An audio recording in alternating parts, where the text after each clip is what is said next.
Okay, isang mapagpalang hindi ko alam kung mapagpala o talagang malas na gabi. Sabay na lang natin gandang gabi na lang mga kamarka. Quick ano lang po tayo, update lang tayo.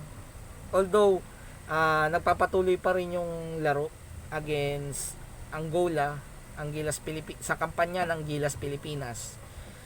Medyo parang hindi ko alam kung tatapusin ko pa ba yung tinatawag na laro. Talo ang Gilas Pilipinas against Angola. Hindi ko na inano yung score kasi nakakadismaya lang sa nangyari. At hindi ko alam kung matutuwa pa ba ako dahil at the second quarter lumamang ng 3 puntos ang Angola.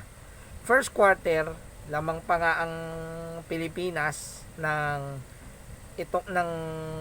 I think 7 points to 8 points ang Gilas Pilipinas, pero kalauna na lang parang nawala yung momentum ng Gilas Pilipinas.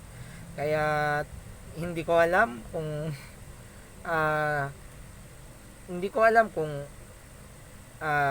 yung pa rin ba yung laro ng Gilas Pilipinas o sa basketball nagbabago. Sabi nga ni Coach Yeng Giao, nag-iiba na yung laro ng mga taga-ibang bansa. Dati, American style of basketball, kayang-kaya ng Pilipinas makapaglaro ng ganito. Pero ngayon, nag-a-adapt na ang mga ibang bansa, even sa mga kalapit nating Southeast Asians, ng Europe style of basketball.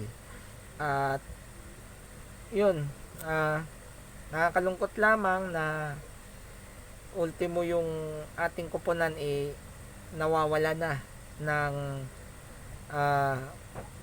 pag-asa. At hindi ko alam kung makakapasok pa ba tayo sa Olympics, mga kamarka, sa performance ngayon ng Gilas Pilipinas. Yun lang, hindi ko alam kung matutuwa pa ba ako o nakakalungkot lamang, mga kamarka. Ayun lang.